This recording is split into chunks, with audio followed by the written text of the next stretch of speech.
Hi everyone, I'm just flying through the office. Got to get to Sochi.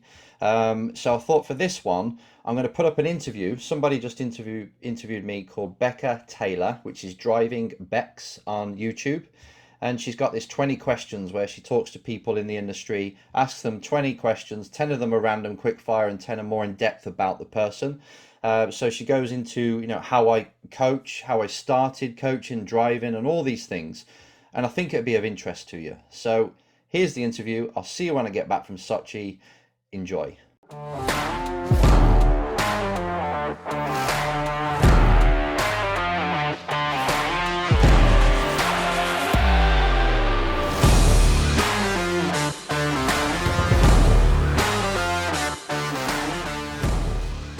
Hi guys, and welcome back to 20 Questions With, and today's guest is a peak performance coach, also known as Enzo Mucci. Hi Enzo, thank you for joining me. Hello, thanks for having me. This is different. I'm looking forward to this. How are you? How's your week been so far? Good. We got back from Monza late Sunday, so I think I've recovered from that. It was a bit of a tough one with the F2 driver. And I've just been recording videos, and actually today, I don't know if you've done the same, but I watched the Schumacher Netflix. I've saved Um, it ready to watch later. Yeah, and I was just literally just editing now a video that sort of reviews it and takes like 7 lessons from it basically. So that's what I've been doing today, and then tomorrow is Hockenheim. So back on the road, ready to do Italian F4. No, sorry, German F4 with Bearman. So That it's sounds quite busy exciting. at the minute. It sounds very exciting though. Yeah, it is. Yeah, it's all title deciding, so we've got to keep it clean. Keep it clean, keep fighting. That's it, you got it. Yeah. So if you're okay to start, we'll start with the 10 quick fire questions. Go for it. So Yeah, you're ready. So yeah. your favorite car? Your Toyota Supra. Just Oh, because I had one and it was a drift machine. that sounds very cool. And your favorite track? I would say it's got to be Monza, but anything really that's kind of old school. So when Yeah, you go there, you get the kind of the feeling that it's got heritage and yeah, Imola actually. Let's just say Imola. Sorry.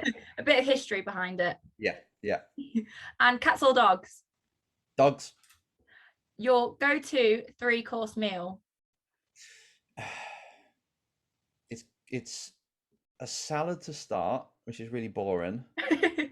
A big fat juicy steak with chips, and That's then chocolate better. ice cream. That's not too bad. And your most inspirational driver? Senna. Good. Schumacher's like really behind him now. Now I just watched that documentary. Oh, I'll be intrigued to watch that now. Brilliant. It is cool. And if you had to choose another sport apart from motorsport, what would it be? Boxing. And morning or evening person? Morning. Your go-to hobby apart from anything car related?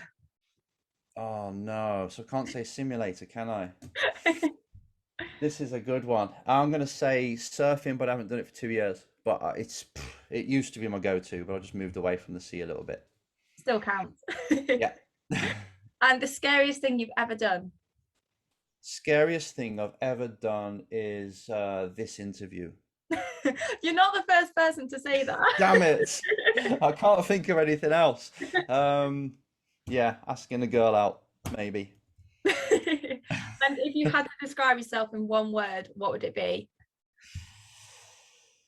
Uh, Passionate. Good word. So you survived the first 10 questions. Done it. Not too Doesn't scary. even halfway, does it? Perfect. So if you're happy to, we'll go on to the bit more in-depth questions and find out a bit about yourself in motorsport. Yeah, shoot. Go for it. So let's start where it all began. What actually got you into motorsport? Well, I just liked anything that had a motor, to be fair. To start with, it was quadding. I just found quads in like Sunday market, and straight away, just competing on a machine was straight I felt at home. It was like, wow, this is amazing. Then you're on it every single time. I liked little cars as well growing up. I collected cars to death. But then I would say the last year of school, Mhm. I really wanted to be like a quad racer or some kind of racer, and I found I think it was just dad watching F1, that got me into cars really. I can't remember the actual first part, but then there was this scholarship for Formula Ford, and everybody was invited, a bit like what you're doing actually. And the winner got a full season of racing. Wow. And I was too young to actually win it. I think I was 15, but they still said, "Come along, have a go." And I did. I still competed, and I was terrible. Missing gears everywhere because it was a H pattern box. Didn't know what I was doing, to be fair, but still, it bit me. And from that moment on, 15 years onwards, everything else took a back seat. It Yeah. was even school. I didn't even care about it. Flunked the exams on purpose, pretty much, because all I cared about was racing, racing, racing. And there's nobody really to show you the career path.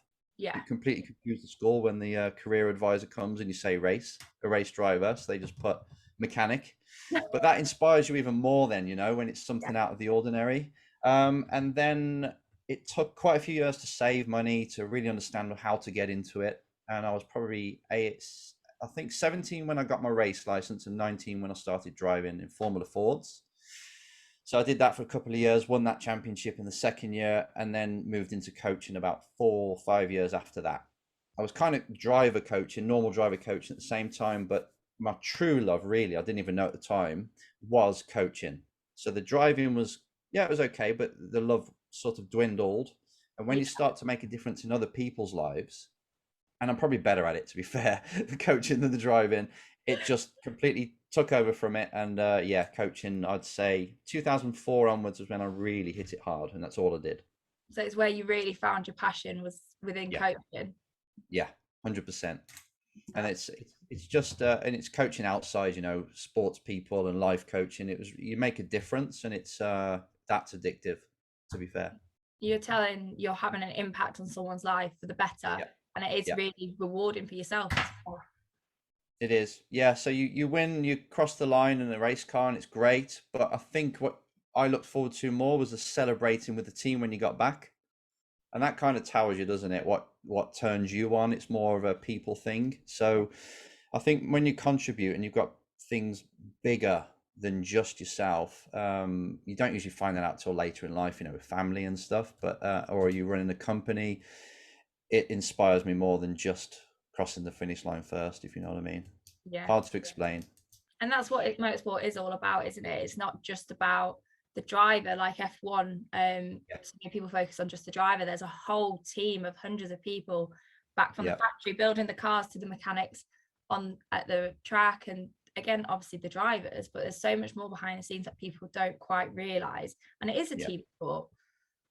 100%. Yeah, it's and drivers do forget it. They think it's all about them, and they don't even learn their mechanic's name. And it's I'll tell you what, the industry is quite funny because every relationship so short term. Mm. Like a race team is there, obviously they need cash to survive. Yeah. A driver brings that cash, so you pay the team to run your car. And then next year you go off to a different team. So it doesn't really, as you're trying to climb the ladder, it's very, I'm here for a year, I'm using you, you're using me. And it's not really said that in the contract, obviously. But then I move on, and it's a strange thing. So it's difficult, or it's easy, should I say, for a driver to think I'm just in and out, I don't really care. I only do 10 weekends a year with these people. But actually, when you get the driver that is very good at making an impact in a team and driving them forward and developing the car and putting everything into it, it's a game changer, because you see the team then work better for the driver in that season, or if they stay with them for 2 seasons or so. And it's a whole different experience. They'll go that extra mile. So it's something that drivers at a young age don't even realize, to be fair, but it is so important. Definitely, because if you're building that relationship, like you say, the driver will work harder for the team and the team will work harder for the driver, and it just sort of Yeah. improves and improves and improves. The driver drives everything. Like Yeah. the motivation and the impact of the team is all on them, really. They set the atmosphere, if you like. Yeah. So yeah, vital. Brilliant. And moving on, over the past few years, whether it be in when you were driving or you're coaching, what different barriers have you experienced and how did you overcome them if you did overcome them? I think it's always personal. It's always I've got the skill, but can I do it when it matters? Yeah. And you know, whether you're speaking in front of an audience, you're doing like a speaking gig, or it's actually the driver, it's qualifying time. I've done it in practice, and I'm not sure if I can get it all together now. And what if I don't and they go down that road? Or if they're qualified really well, they have 10 seconds of elation, saying, I'm pole position. Then Yeah. the next 2 hours of dreading that start, and if I mess it up. So that, I would say, it's always, and it's nerves, it's how you view it, the opportunity that you've got, but it all comes down to performing under pressure. I'd say it's the biggest hurdle, and it's the same if you're coaching. There's a big weekend coming up, and the driver's nervous, and it does actually, it bleeds into you. So then you have to control your emotions, that then bleeds into the driver, because you're teaching them mental skills to deal with it, of course. But still, it's that feeling you get that the words can't describe in the atmosphere. You've got to make sure that that's created really in an energetic and confident way, rather than everyone feels the atmosphere is nervous and they're on edge. Yeah. So I reckon the biggest hurdle is always personal. It's being you and extracting the most out of you when it matters. Yeah. So obviously that's I could say it's when you go for an interview and things like this, but it's not. You keep bringing it down to the personal side, the mental side. Execution basically is the biggest hurdle for most people. Definitely. And we're also different. I mean, even in the top leagues, like you say, you see it where they qualify really, really well. As soon as they get into the race, they just drop back down. And Yeah. it's a massive mental game with yourself and preparing yourself and trying not to get in that negative spiral, because as soon as you start thinking negatively, it will Hmm. affect your performance. And like I say, it will bleed into the rest of the team as well. You got it. And you see it in their physiology as well. As soon as someone thinks a thought, Mm. even though their body only shifts like a millimeter, or their breathing starts to speed up if they're getting worried, or their head goes down if they're starting to get a bit lose faith and self-belief, it's Yeah. them little bits, that the little signals you send to the mind. So it's obviously what you think, but it's Yeah. how you hold the body and the facial expression. And if that matches up with what you're thinking, you'll deliver an emotion. Yeah. So it's very important that it's controlled on the physical side as well, because without getting too deep, we've got neurons in our heart all over, and they're all communicating all the time. So, and emotions are very much in the body. So it is a case of teaching drivers to master that part, because it runs the show. You take the brain out, you haven't got much left. There's drivers, Billy Munger driving without legs. There's a chap in Le Mans not long ago, not even with arms and legs, and still competing. Wow. That's And it's like, okay, so we can do it without the limbs, but you take the mind out and it's game over. So yeah, it's obviously the most important part. Definitely. And you see it in psychology as well. For example, I think everyone's experienced a time of stress and how it affects you physically. You start to feel sick, you start to feel your Yeah, breathing going, and it does have such a link up together from your mind and your body. There is a huge link towards the two. it is mind and body. I mean, you take care of them before you get in the car each time. And obviously, if you need to refresh at the start of each lap, so you get like an anchor, a link, a trigger to the start finish line, a big deep breath, a smile on your face, focus towards the first corner. Well, I've got to do the first corner again. Just that alone, and it helps you maintain and keep where you want to be until Yeah. you forget, because you get into the rhythm and you're fine. But yeah, drivers don't spend enough time on it really. Mm. But the ones that do, or the ones that do it naturally as well, they are ahead of everybody else usually, or they get the best out of themselves. Put it that way. And there is a big push at the moment towards mental health, mental Yeah, ability, everything like that. And I think it's really starting to shine through in motorsport now and having a proper understanding of it. Whereas 10 years ago, it wasn't as big a deal, perhaps. yeah, and it's a fine line, like everything in sport. I call it a millimeter sport, but it really is. From going like depressed or semi-depressed, I won't say deep depression, but semi-depressed or lack of self-belief to belief, depression to happiness. It's such a tiny shift as well, but people think it's like, oh no, I'm gonna have to change everything. I don't think I can do it. But it's surprising how quick and not easy, but simple it is Yeah. to change your emotions. So if you train it outside the car, and have your own techniques of getting to whatever emotional state you want, then you can use it and pull them triggers whenever you like, and Brilliant. deal with issues that where they actually stem from. You can do that work outside the car, obviously, but there's plenty of mental patches, should we say, Yeah. that drivers use a lot. So sticking with the whole idea of change over the years, have you seen a big change in motorsport and more specifically towards women as well? Oh yeah, of course, yeah, definitely. I mean, women in motorsport 10 years ago and before had to be really thick-skinned and not take anything seriously because without sounding incorrect, because I don't think I am, it was like working with builders in a way, if you know what I mean. Do you get what I mean by that? No, yeah, you can say things. Everybody's sensitive nowadays, but I think you get what I'm on about. It was wolf whistling and and lots of jokes, and the women just had to put a smile on it. But now it's funny how that's changed. Now the men are keeping quiet, and they're behaving themselves a bit more, and the girls are giving them hard times. Yeah. So yeah, I've seen that change definitely. It was very old school in racing. It was very behind the game, but actually they've sped up over the last, let's just say, 4 years. You can see a change if you really want to look for it. But it's nice. It's equal now. It seems more equal. I'm Yeah. sure there's plenty of women that say no, we've still got some way to go, which is perfectly fine because it's I see it from a man's point. Yeah.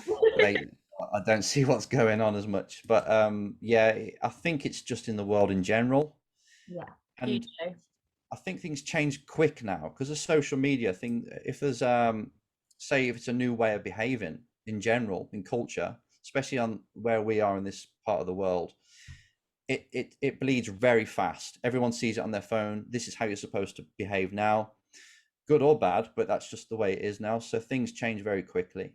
You Definitely. can go to certain parts of the world, obviously, and it's just how it was 50, 60, 70 years ago. So it's not everywhere, but yeah, developed worlds, should we call them, it's changed a lot for the Definitely. better. We're in a very fluid society, like you say. One moment you look at your phone and I'm trying to think of an example, drinking water is really cool. And then the next minute they're like, no, actually, you should be drinking tea every day. And it's Yeah, so fluid and ever changing. It's hard to keep up sometimes. it is. But not a lot has changed really. It's like the basic rules of how a human is healthy mentally and physically has probably been the same forever. So Yeah. now we're going back to diets that they did in the caveman days, aren't we? To try and say, okay, this is the way to do it. Yeah. So yeah, it's trends, it's headline reading, it's clickbait, it's everywhere now. So it is quite difficult to know what to do when you're searching for the edge, should we say. It's hard to find the right answer almost. Like you say, going on to diets, there is so much out there. There's all these silly shake companies and Yeah, pyramid schemes even, and so many different people telling you different things. Some say don't eat carbs, some say don't eat fats, and yeah. it's all over. It's trying to find, I think, where you personally fit and what suits you and where you Yeah. slot into society rather than putting your pressure to conform to everyone. Yeah, I mean, there's plenty of sciences out there. It's not my area, but I had a driver who went to a doctor, and this doctor transforms people's bodies basically in LA, through diet, not through surgery, said LA. But he said people are carb efficient or, sugar efficient and all these things, or fat efficient. So it's like, okay, you've got different body types. So this diet fits you and this one fits you. And it's like, oh, okay, then that's even more confusing. But if you're eating your greens and having plenty of water, I think you're pretty good to go. Exactly. Protein, carbs, and your greens, and Yeah, that's you're pretty it. much sorted. Yeah, you got it. So obviously your whole, I'm trying to think, mantra almost is building champions. So Yep. when you're looking at doing that with a driver and you get a new driver or even an existing driver you've been working with, what are the key focuses with that? Right. So normally it starts with I've got a big spreadsheet basically, with different areas of a driver's career or Yeah. what they need to be good at. So obviously it starts with their goals, and we go through that, and the kind of person that needs to know their goals, where they are now, and the kind of person that could pull this off to go Yeah. from where they are now to where they want to be. So we kind of design the whole plan around that, and then after all this, we break it down to manageable goals, obviously. Then we go into the driving, every single part of the driving, and monitor and score basically. So it's very subjective to start with. How they are in the braking, the high speed corners, low speed. So I get a really good overview of where they are right now. And if their engineer that they're currently with can sit in on that part, that's great, because then we get the truth of where they're at driving wise. Yeah. Then mental, we move on to the mental side. It's quite a long assessment that I do with them. I'm really trying to decode them. So when they're at the best, what are they thinking? How are they operating? And when they're at their worst, so we can paint two different pictures to get to know them. Then they do a psychometric test, kinda. They just score themselves in different areas. So then I get a real good snapshot of how they are mentally. Then we go into their environment. How are they living? What is their living environment like? Their work ethics, how they're spending their hours. Their knowledge, how well do they know the tracks that are coming up? So it's quite thorough, but I get a really good spread. Yeah. But the slight challenge is it's from their point of view. So they'll say, oh, my braking's not too bad, it's 8 out of 10. But then when you go and watch them, it's barely 5. So it's a bit subjective to start with. But then as you develop the relationship and do reviews and previews before each round, so you say, okay, these were the 3 areas that we struggled with in the last race. Let's make them into goals for this coming race weekend or test.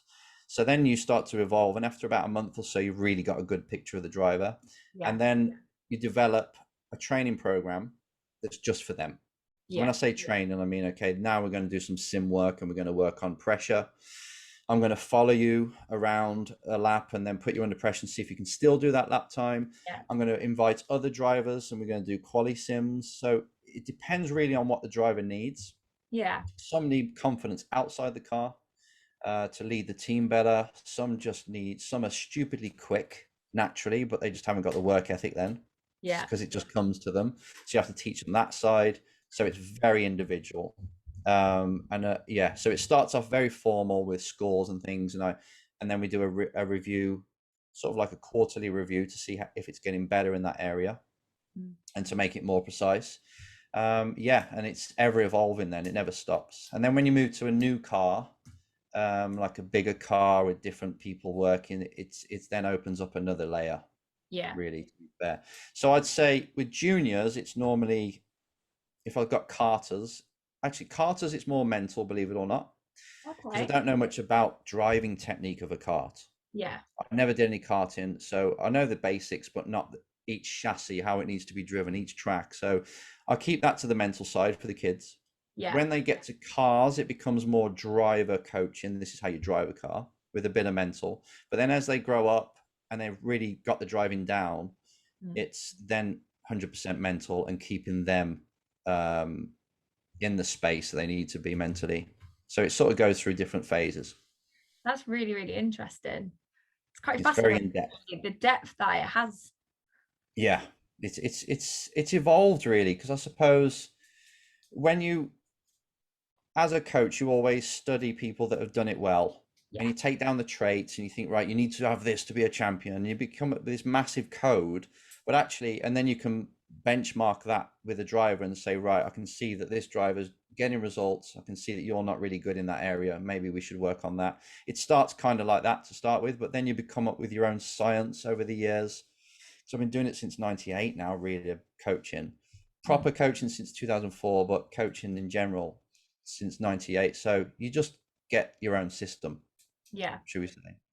Your own flow. And it's all manageable and measurable, and you can show them that they're getting better or not in certain areas. That's really, really interesting. It's so fascinating. Good. I get that you don't necessarily see, and I think the level I'm at anyway, you don't have that in-depth knowledge as such. You have sort of the V-box and bits like that, but it's never opened up that whole aspect to it and how far it can really go and how bigger an impact it can have on your performance. Yeah, it is. It's trying to develop the person so they can become a driver. Yeah. Because there is a certain mold, there's certain non-negotiables that the champions really do have, like the work ethic, like the ruthlessness. And we're seeing it a lot. And actually, that video I just recorded, I was talking about how not dirty, but how aggressive they are on track. You see Schumacher, he was driving people off. You see Verstappen and Hamilton. You've got 2 there that have got the boxing gloves on, right? So they keep forcing each other off. So you basically put yourself in a position where the other guy has to make a decision. Do you want to crash, or are we going to get through this corner? And when both of them don't relent, Senna was great for this as well, it becomes a mess. So and people can't understand it. They think these champions are perfect people, but it's not. They are nasty pieces of work. When you if you're trying to take their bread, they're going to fight you for it. And if you're like that as well, it always ends up in a shunt Yeah. eventually. We've had 3 this year, right, where it's sort of got a bit with them too. So Yeah. yeah, it's going to be great to watch, but Makes good I think entertainment. yeah. I mean, if they were just like what people say they want them to be, very clean, all they did is overtake on DRS, I Yeah, think we'd be very bored, right? So, very. but it's good. All the opinions of whose fault it is each time. I love it. I feed off that. Yeah, seeing the different viewpoints and people arguing against each other about getting so passionate Yeah. about it is very Yeah. entertaining. Yeah. Especially the Silverstone one. That really kicked off, didn't it? That did.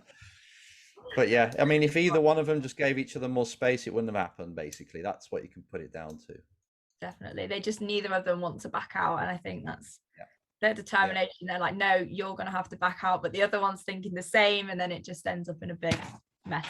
And it happens in like a split second as well. So it's not like it's premeditated, I'm going to take you out. It's like, it's done. Yeah. At them speeds, and you can't see much. You know, you got a tiny little opening in your helmet. Yeah. Got the halo there. You've got obviously all the surrounds. You can't move because of the hands device. You've got tiny mirrors. So what you can take in is not like the helicopter view that looks so obvious. And when you're in it and you say if it's even your fault and you hit somebody, you are sure it was their fault. Yeah. You saw the gap and maybe it closed, but then when you watch the replay after, you're like, oh, okay. Yeah. Well, I That know again with is the video, believe it or not. He says the same. yeah. Well, with the current I can't think of the right word, crash, that's it. Yeah. With Hamilton and Verstappen, so many people are sort of having a go at Verstappen for walking off. But like you say, when you're in the moment, you've got all those emotions, anger, it's their fault. And I think personally, he did the right thing by taking that time out so he can then approach the situation in a calmer manner, make sure he's okay. But in that moment, like with Bottas and George, I can't remember which race that was, but Oh yeah, there was a Imola, bit of a scrap there because it was all focused on that in the moment emotion. So I think sometimes it is good to take that second out, go look at the outside footage and have that informed decision rather than that in the 3-second moment anger. You got it. Yeah, the driver will come back absolutely fuming and just convinced that they were taken out. And you watch it like, mate, I watched a completely different thing here. It was definitely your fault. But you can't say that at the time. You have to wait for it to simmer and then you show them. But it's different from your perspective. So we've touched already a bit on mental performance, but like you say, how important is the mental performance in making that champion driver? I think it's everything. I mean, when you sort of like ask somebody how a driver is, you know, you go to a race team and you've ran this driver, what was he like? Tell me, or she like, and it's they'll always talk about the mind first. They won't say, oh, he was really good at lap times, or oh, she was really good at warming up tires. Nothing like that. It's the person, the character, and the mental side first. Oh yeah, and they were stupidly quick as well. It's normally like that. So I think that shows you how important it is just by what people say.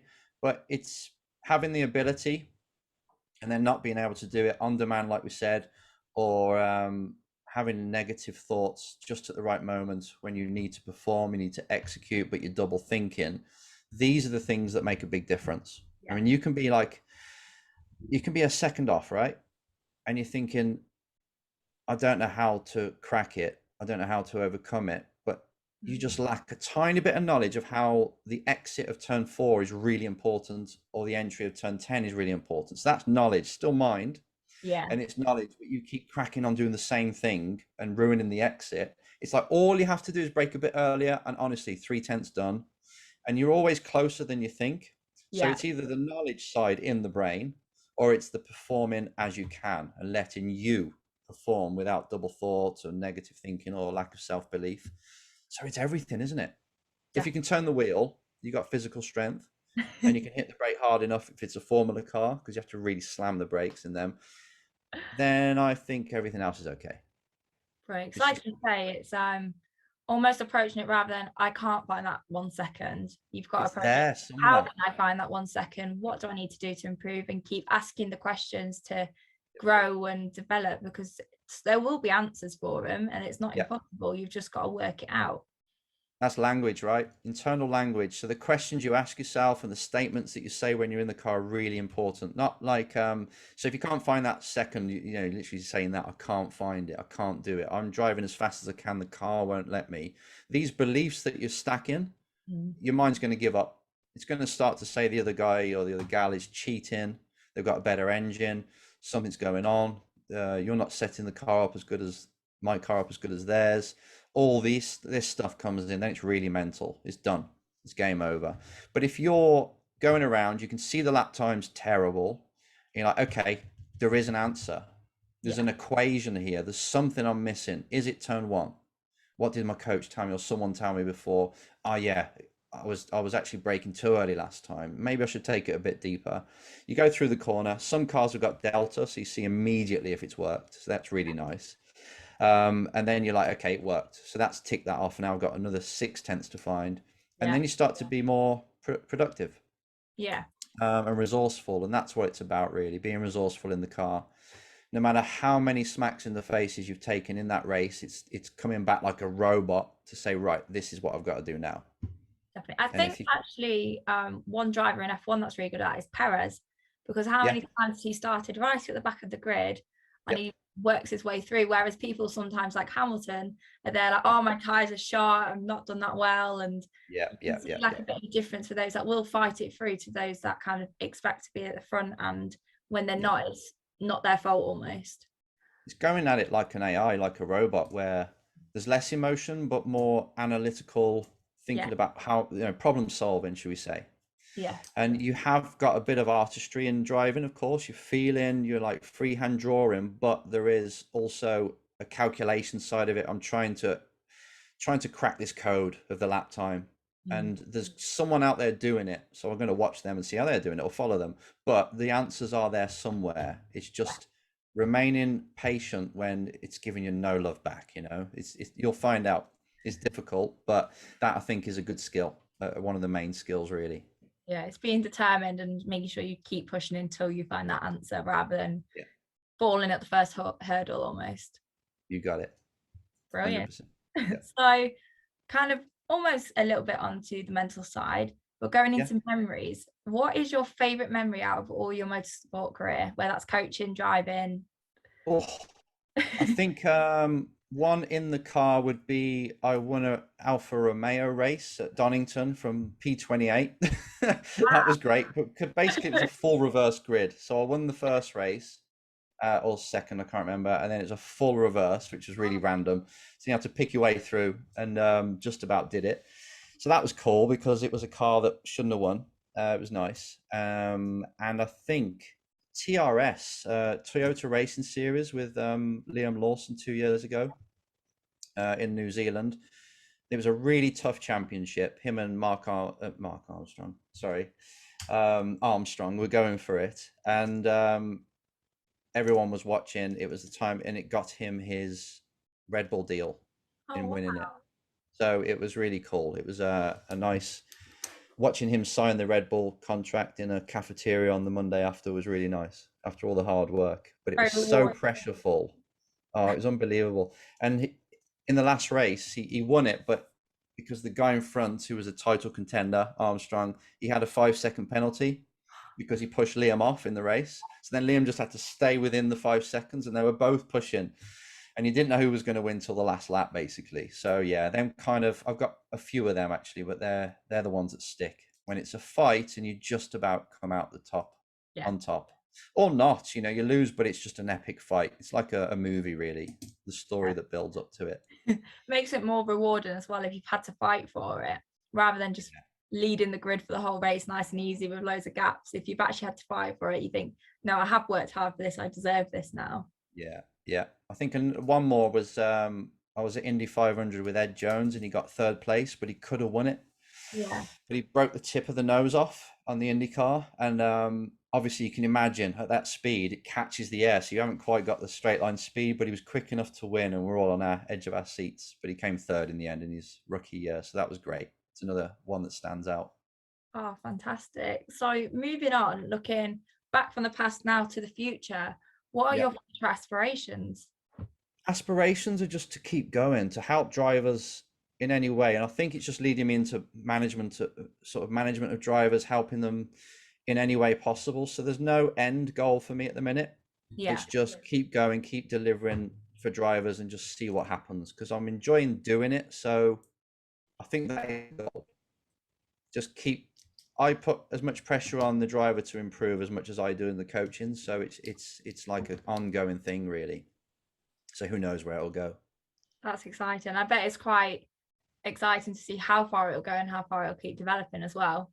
It is. I might just end up as a surfing instructor. You don't know.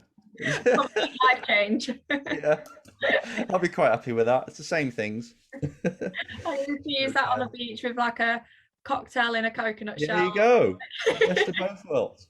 Exactly. And saying how much you love the job, what is your favorite part of the job? I think it's the one-on-one training when the driver opens up and tells you what's really going on. So they Yeah. cut past all the crap, all the excuses. It's not even like winning or anything. When you get a result at the end of a race, you see him on the podium, it's great. You know, the family are loving it, but it's like straight away my head's on what's next. What have Yeah. we got to improve? I don't quite like how we did the start. Don't quite like how she was easily overtaken. You know what I mean? There'll be something there working away, but it's when they try something, it works, and they have an epiphany, and they gain more self belief. I Yeah. think it's that bit. It's the progress. So if you can imagine this, it's related to the goal thing you just said. You know, the aspirations. I think it's just progress. So anytime someone makes progress or makes a new distinction that helps them, that's the beauty of it. Yeah. You know And you're then you doing chase your the job next right one, then. the next one. So it never stops. Keeps on going. Yeah, it does. It keeps going. So you get literally addicted to progress. It's almost like a drug then. Yeah, So it is. Go as on. a driver coach, what do you think are the top 3 skills or qualities it takes to make a racing driver? Resourcefulness, like I say. So it's always coming up with answers when other people can't. Yeah. So you're seen through the limiting beliefs and everything. The work ethic is massive. If they don't put the work in, it's okay if you've got the skill, the speed, but that only gets you so far. Yeah. And I think the big one is people skills. Yeah. Ways skills, you know, getting people to say yes. If you're trying to get a drive, you've got to sell yourself. You've got to sell yourself to sponsors, getting all the team to back you more than the teammates sometimes. If you can get more people to say yes, you're going to have more opportunities. Yeah. The only thing stopping you getting to F1 is someone's going to say no, right? Yeah.